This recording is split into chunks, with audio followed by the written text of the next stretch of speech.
मैं सोच रही थी इस बात के बारे में कि इतनी लत क्यों लग गई है तेरे बिन की। I have to watch the episode, हाय आज लगने वाला है। एंड यही बात है, मुझे लग रहा है यमुना और वहाज की जो केमिस्ट्री है, जिस तरह हम बात कर रहे थे पहले के फवाद और माहिरा के बाद, ये ऑन स्क्रीन एक ऐसी केमिस्ट्री हमें नज़र आई है जो कि बहुत लाजवाब है। और इस केमिस्ट्री ने ही मेरे ख्याल में इस पूरे सीरियल को कैरी किया है। बिल्कुल। ये ज़रूर हुआ है, हया का कैरेक्टर नहीं बदला, वो उधर का उधर ही है। माजी का कैरेक्टर नहीं बदला, वो वहाँ की वहाँ है। लेकिन कैरेक्टर आर्क्स मुर्तसिम और मीरब के इतने बदले हैं कि मुर्तसिम जो इतना आपको घमंडी, एक फ्यूडल, एक पेट्रियार्क नज़र आता था शुरू में, उसको तो मीरब ने निचोड़ के रख दिया है। वो तो बिल्कुल ही इश्क में वो तो हो गया ना कि वो मजनू है, लिटरली वो मजनू बन चुका है।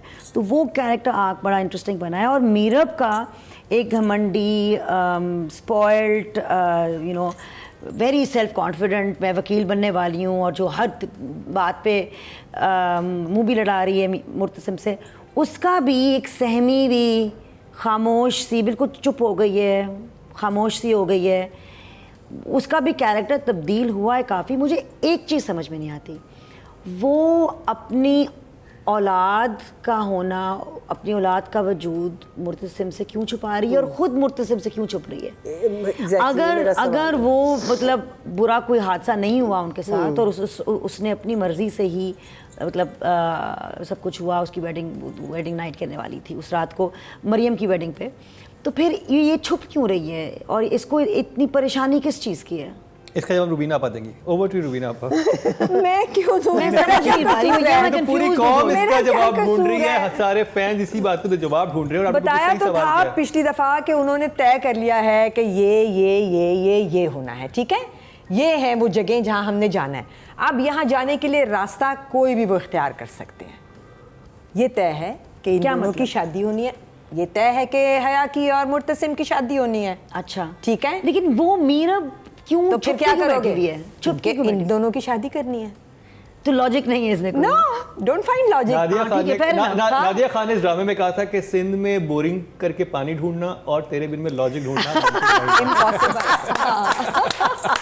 बस ठीक है। लेकिन ये लॉजिक की बात नहीं कर, कैरेक्टर कम से कम कैरेक्टर्स में तब्दीली आई है काफी हद तक ये आई है ना। और केमिस्ट्री इतनी ज्यादा है कि हम तड़प रहे हैं कि ये दोनों एक दूसरे को फिर आंखों में आंखें झांके सिर्फ उनकी कुछ होए। अब जब वो दोबारा मिलेंगे, हाय मेरा दिल धक धक कर रहा है सोचते तो कुछ तो है। और ये I think it's Yamuna and Wahaj. Logic मैं क्या किस तरह ना ढूंढूं। आई मीन मीरब एक ऐसी औरत है जो खुद इस ट्रॉमे से गुजरी है कि उसको ये नहीं पता था कि उसके माँ बाप कौन हैं कौन नहीं हैं, और उसको इतना दुख हुआ, इतना दर्द हुआ, इतना ट्रॉमा हुआ जब उसको पता चला कि मैं गोद ली हुई थी और मेरे माँ बाप ने मुझसे। तो अब वो अपनी बेटी के साथ जो कर रही है कि अपनी बेटी को अपने बाप से छुपा के रख रही है, जो कि टूट के चाहेगा उस बच्ची को। तो मैं मीरब, मुझे समझ नहीं आ रहा कि वो मीरब का किरदार राइटर्स ख़राब क्यों कर रहे हैं। मीरब सैडिस्ट है। सेडिस्ट किस पे है, मतलब अपने आप पे भी मैसोकिस्ट भी है ना, क्योंकि वो अपने आप को भी तकलीफ देती है, औरों को भी तकलीफ देती है। तो मैं जानना चाहती हूँ कि इतना कन्फ्यूजन क्यों राइटर ने रखा हुआ है। हमें समझाने में और समझने में क्या कोई तुक थी इस बात की? और राइटिंग की एक और चीज़ है जो डायलॉग्स, जब आप किसी के घर में ऐसे जाते हैं ना, ठीक है आप बहुत वनरेबल सिचुएशन में थे, जो भी आपने पहले ड्रामा हुआ आपके साथ आप नहीं सही तरह बताना चाहते, या पब्लिक बैशिंग के बाद आपने ड्रामे को चेंज कर दिया, लेकिन अब किसी घर में ऐसे जाके रहते हैं ना, तो आपकी बॉडी लैंग्वेज बड़ी डिफरेंट होती है। आप ऐसे नहीं बात करते कि हाँ, वो अकड़ नहीं होती फिर आपके अंदर। फिर आप वो जैसे उस रक्शे वाले जैसे इतने एहसानात किए उसके ऊपर, उसको भी कोई जवाब नहीं दे रही, वो पूछ रहे हैं उनको भी कोई जवाब नहीं दे रही कि मैं नहीं बताऊंगी। कोई भी इंसान अपने घर में किसी को नहीं रखेगा जब तक उसे पता नहीं चलेगा कि बैक स्टोरी क्या, तुम कत्ल करके आई हुई हो। लेकिन जिनके घर में रह रही है उनका ख्याल रख रही है, बेटी की तरह उनका ख्याल रख रही है। नहीं, जब वो बार बार पूछते हैं, सफाइयाँ तो कर रही है वहाँ। हाय किए ना उसने सफाई एक दफा की है, एक दफा उसने खिड़कियां झाड़ी एक दी, दफा की है उसने, झाड़ पोंछ की है ना एक, डस्टिंग की थी। किसी ने कोई तो वजह नहीं, होगी जो लेकिन बात उसको ये इतना होती है- चाहते हैं वो लोग। ये नो लॉजिक। मैं ये राइटर को ये मेरा सवाल है कि कोई किसी को अपने घर में क्यों रखेगा? हाँ वो नहीं, Unless आपको पता ना भाई हो, वो वो कहेंगे मैं औलाद कुछ के लिए, भी नहीं बताऊंगी, बस मुझे रखो। वो औलाद Is he के लिए that तरस entitled रहे जो थे। कि आप पता है दो आप, वो डेस्परेट थे फॉर अ चाइल्ड। लेकिन पता है आप 2 लाइनों में Not like मीरा। उनको तो मीरा बहुत प्यारी लगी। No but the thing is see, मैं ये जो writing है की ना बात कि कर दे रहा वर डेस्परेट फॉर अ चाइल्ड, इसका मतलब है कि उनकी हिस्ट्री में कुछ हुआ था, तो वो आप 2 लाइनों में 3 लाइनों में बहुत खूबसूरती से बता सकते हैं। आपको पूरा एक ड्रामा उसके ऊपर बनाने की ज़रूरत नहीं है। ये चीज़ें हम बीच में भूल जाते हैं। लेकिन ये बात कि- आई नहीं थी इनके बीच में कि हमारी औलाद नहीं हो सकी, और लेकिन it came in a very frivolous manner, you know, it's not that meaning नहीं हो सकी तो हमने किडनैप की एक लड़की को जो प्रेग्नेंट थी और उसको घर बिठा दिया और अब मर्जी से बैठी हुई है। No I do, but what I am saying is that कि उनकी साइड से क्या है वो कशिश इस लड़की में कि नूरा उसको मखदूम ने जो मुझे लगता है character they're a लिखा है, lonely especially couple and they पूरी like her. एपिसोड वो थी जिसमें वो बार-बार पूछने पे और फिर वो झूठ who भी was बोलती the है boy who- कि मेरी, वो भी झूठ बोलती है कि नहीं मेरी शादी तो हुई नहीं है, और फिर प्रेग्नेंट निकलती तो हाँ, अगर ये I know. किसी हाँ, ये कितना ही वाकई अच्छा में ये मैंने इंसान, सोचा ही नहीं। हाँ, कितना ही अच्छा ये इंसान मैंने हो, सोचा वो ही ये नहीं। कहेगा ये, और ये लड़की वही मैं कह रही हूँ, तो बहुत इतना झूठी छुपा है। भी रही है, हाँ। फिर झूठ भी बोल रही है, शी इज नॉट ट्रस्टवर्दी। आपके फौरन रेड फ्लैग ये खड़े मैंने हो जाएंगे, सोचा, नहीं हाँ, भाई you're right. मैं, मुझे से घर से निकाल देना चाहिए, पता नहीं पीछे क्या लेकिन करते हैं। फिर वो वन लाइनर्स आ जाते हैं, जैसे कि वो अच्छा मेरी छलनी वाले दिमाग को याद करवा दो। एक तो वो मीरब का लाइनर जहाँ मीरब जाती है, क्या और क्या लाइन थी वो मीरब की भाई, कि जहाँ मीरब जाती है वहाँ सिर्फ पता नहीं समथिंग अबाउट मीरब, बहुत कमाल की वन लाइनर, बहुत अमेजिंग वन लाइनर था मीरब का, मैं याद करके अगली एपिसोड में बताऊंगी। और एक वहाज का जो वन लाइनर था, इश्क, वहाज के जो अक्सर वन लाइनर्स हैं इश्क के ऊपर, वो तो अंदर का mills and boon fan. Writing का नंबर 5 क्या होता है? ओके जाओ 5.5। 5.5 तेरे दिन का आखिरी it's got episode nothing to do with चलेगा the story. जो विथड्रॉल सिम्टम्स पाकिस्तान की कौम को होंगे, इसलिए तो चला रहे नहीं। Actually, I think that's also a reason is that वो उनको पता है कि भाई we've got this viewership, let's write more no logic stuff and just put it out there, keep putting it अच्छा, out I there. didn't even think of that. Yeah. That's अच्छा another. Direction I think बिल्कुल, I think But for that alone. I think I'll give 6 क्या होता है? Very good. 6 होता है good होता है। 7 होता है वेरी गुड। भाई जिस तरह उन्होंने रोमांस बनाया है वहाज और यमुना का, और कैश इन किया है इस केमिस्ट्री पे, वो तो वेरी गुड है। तो फिर वेरी गुड, वेरी गुड। 7 जी। One and only Meera, Yamuna Zaidi. I love Yamuna. I've always said Yamuna is a Oscar-winning level. But I also say this कि यमुना का जो potential है ना, वो अभी तक नहीं खुला। अभी भी मुझे I see inside her things that can be तराशों, that can be taken even further. Because वो एक छोटी सी mannerisms हैं जो when you use them in every serial, in every actor, in every character, that becomes a Yumnaism. And Yumna is one actor who doesn't just use her eyes, she uses her mouth. She uses that mouth so beautifully to portray sadness, to portray innocence, to portray that half smile that she does. क्या उसका प्यारा बच्ची का चेहरा है और वो किस तरह इस्तेमाल करती है विदाउट मूविंग हर बॉडी, उसके चेहरे पे ना इतनी चीज़ों का getting goosebumps thinking about it. I am a big Yamuna fan. और एक और चीज़ अबाउट यमुना इज़ के I am sure Yamuna herself, क्योंकि यमुना अपने इंटरव्यू से मैं कभी मिली नहीं हूँ यमुना से, लेकिन उस बाजार उसके इंटरव्यू से वो बहुत इंटेलिजेंट एक्टर लगती है। I am sure she herself, मुझे लगता है वो खुद यमुना स्ट्रगल किया होगा उसने लॉजिक के साथ ज़रूर, और उसने फिर भी हमें एक सफ़र दिखाया है एक लड़की का जो कि कॉन्फिडेंट थी, full of her standing in her power थी, मुँहफट थी, फिर गुस्से वाली थी, रेबल थी, फिर कंफ्यूज थी, फिर टूट गई, फिर टूट के कंफ्यूजन में रही, और अब बिल्कुल सहम के खामोश होके अब ये उसकी एक माँ का रोल प्ले कर रही है। तो उसने एक इतना मज़ेदार, उसने हम she is taken us on a whole journey, without any logic. You know, so I think it's beautiful. I love Yumna Zaidi, and she is looking so beautiful.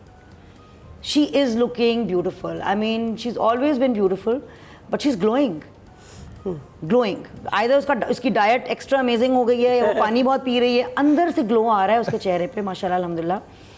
तो I want to know her secret. She is looking beautiful. So numbers Yamuna के लिए.